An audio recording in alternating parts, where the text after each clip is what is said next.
Oh my goodness.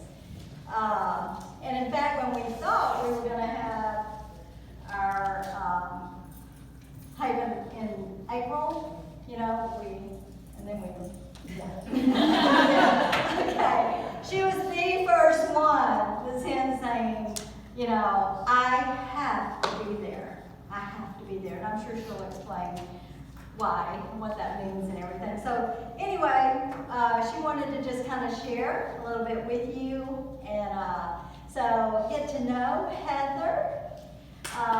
Give her a big hand. Come on down.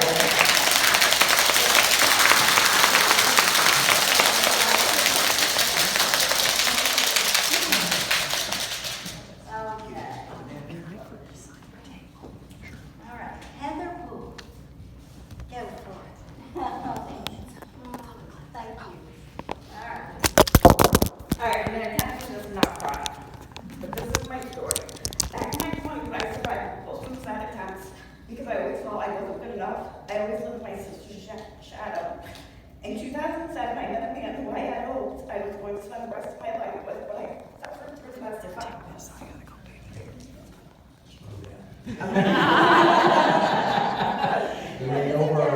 Yeah, just take a deep breath. Take a deep breath, you're going to be just fine. Yeah. Just go easy, we want to hear what you got to say. So go for it. Even during my pregnancy with my son Zachary, who's 11 years old today, Zachary and I were able to escape the world and build a life for ourselves in Buffalo. While I was living there, my mom said, "You're going to join this amazing company with me, Premier Designs." It wasn't, "Do you want to join?" It was, "You will join, and if you know my mom, if she tells you to do something, then you will." The only problem was that I was 7 hours away from my family, and I didn't want Zachary to grow up without them, so Zachary and I moved home with my mom. She was always busy with Premier Business, which I helped out with all her vendor events, but I still didn't get what the big deal was. Very, very quickly, I came to find out exactly what the big deal was. My sister, who was 21 months older than me, was found dead next to her bed by her 2 small children. They came and got me, and I couldn't wake her up. I quickly realized she was very cold. Losing my big sister, KK, left a huge gap in my life. I didn't know how to function. When I found out from her autopsy she died of taking heroin and synthetic fentanyl, I was shocked because as close as we were, even being together every day, I had no idea she had turned to street drugs. I was becoming very depressed, despondent, crying all the time. And when my mom said, "Heather, you need to go to Haven with me," our original plan that year was Casey was going to National Rally. Mom and Arthur and I would go to Haven with them. But now with her 4 children and my son, how could we possibly go anywhere? Arthur agreed with Mom that he would stay home because I needed Haven. Honestly, I was like, whatever, let's just go and get this over with. So last October, Mom and I came to my first Haven. Thursday night when we got back to the room, I asked Mom, "How do you actually sit in a meeting tonight and write about all the things that you're thankful to God for?" I was mad, seriously mad at God, because how could he take my sister at almost 36 years old? Mom tried to explain to me that God didn't take Casey. It wasn't his fault. She was fighting demons and she let Satan win. She told me I would get through this if I didn't trust God and give him this. So I spent the next 3 days making wonderful new friends and becoming less and less skeptical about what drew Mom to Premier. She didn't ask me questions about what I thought, but I did inform my stepfather when I got home that he lost his spot because I was down to attending Haven with Mom every year. See, one thing Mom didn't know until a week later, before we left to go to Haven, I was going to commit suicide. I couldn't face my life without my sister. Just 1 year later and 1 week to the day, I found out what a journey I was about to embark on. It began in May 2019 when I got a pressure headache that wouldn't go away. The pressure was so severe it also affected my vision. I went to the emergency room to 2 different hospitals over 10 days with 3 separate occasions and sat home being told everything was fine. One ER suggested that it was even caused by my IUD. At this point, we were in June, and I went to see my primary physician. Wow, little did I know, but my life was about to change. He sent me to the ER to one of the hospitals that originally sent me home. He called ahead requesting they perform a spinal tap. They didn't want to do it, claiming it was unnecessary, but my primary care doctor pushed for it. After 2 doctors and 3 botched attempts, They couldn't do the spinal tap and admitted me. After some extensive testing, I found out the news that I had a brain aneurysm that was intracranial and would be watched over the next few months. Me and my mom said, oh, this is not acceptable. And between her and my primary, they had transferred me by local life to Westchester Medical Center.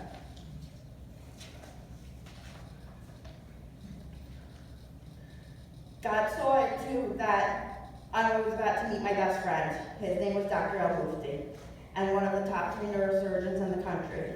He read my test results, informed me and my family that he takes no one else's results and does his own testing and makes his decision on how we proceed. What he found was a lot more serious, and then the other testing showed. I have a brain aneurysm that is inter and abercranial wrapped around my optical nerve. I was scheduled for immediate surgery because the aneurysm was on the verge of rupturing. I became super scared when I found out I was only the 50th person in the US with that type of aneurysm has ever been found in. The surgeon went in and coiled the aneurysm because removing it would have caused my vision.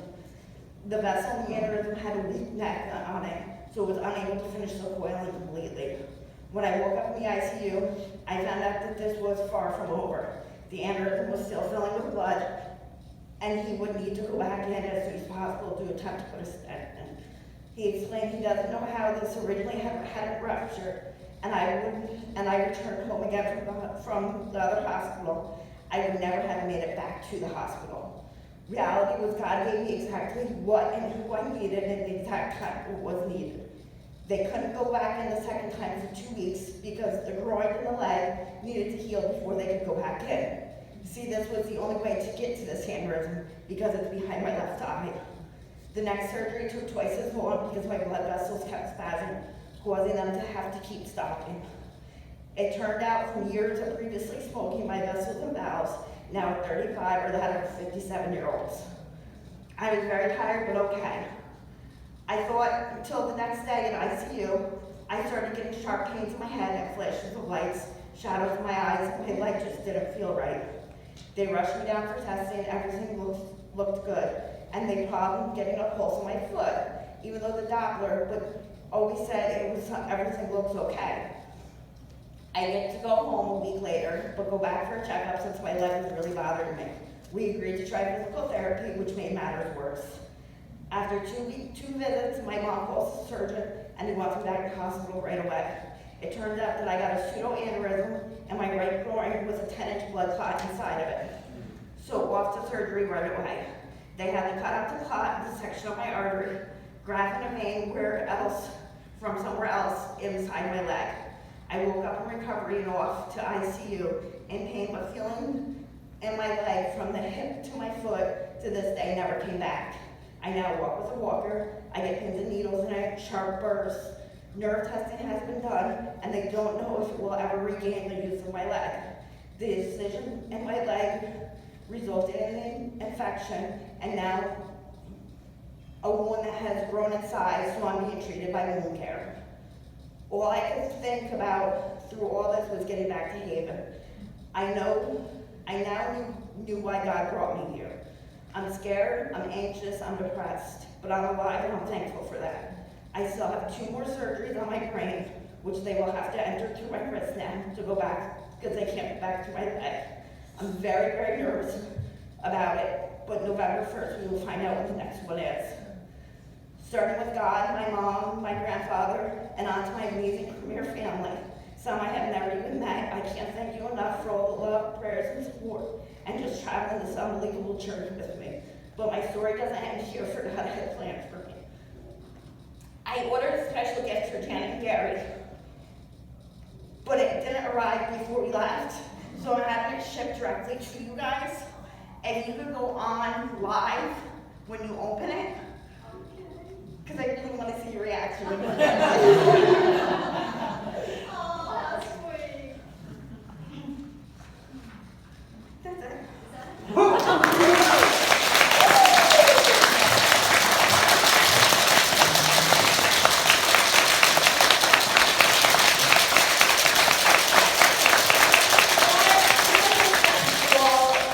Not only supporting my daughter through all of this, but you've been my support system as well. From last May 2018, when my daughter was found dead, to the aneurysm being found in Heather's head. I don't know where I would be without Premier, and I keep saying if I never sell another piece of jewelry, I will pay the money every month to belong to this amazing organization, just for the amazing women and men that I have met. Thank you.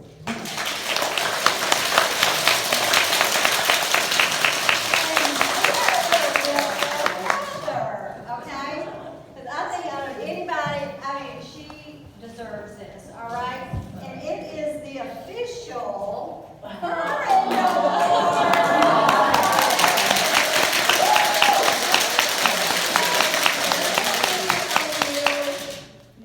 And let's see. I don't want, okay.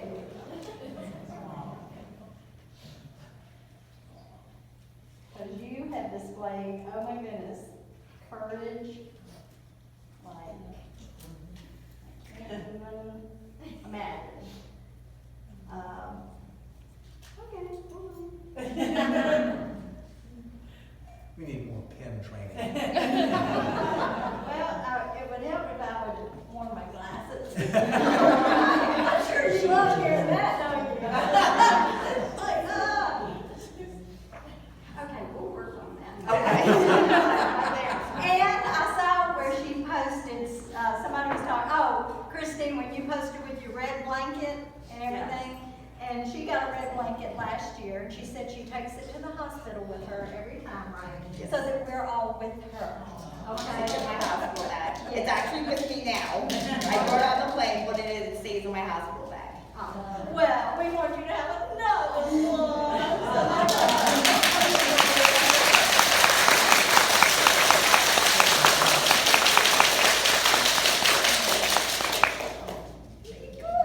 Yes. Here we go. Yeah, and she's been through all of that. When did that first start? Her first surgery? It was last week in May. Yeah, so this is the last, you know. Her sister died May 17, 2018, and 1 week to the day, May 24th, 2019, she's developed pressure in her head, and I became hysterical with my dad that I can't lose my other daughter. Yeah. And he told me that we would not lose her. Yeah. I think most of you know this, but I was so terrified, and Janet said to me, I want you to picture in your mind climbing stairs and placing your daughter in God's arms. And I want you to give him to her, and he will see her through this. And I did that. And it's what's gotten me through this. Because believe me, this has not been an easy road by any means. She's going through the pain, but I'm suffering right now. You know how that is. Thank you. Oh, thank you.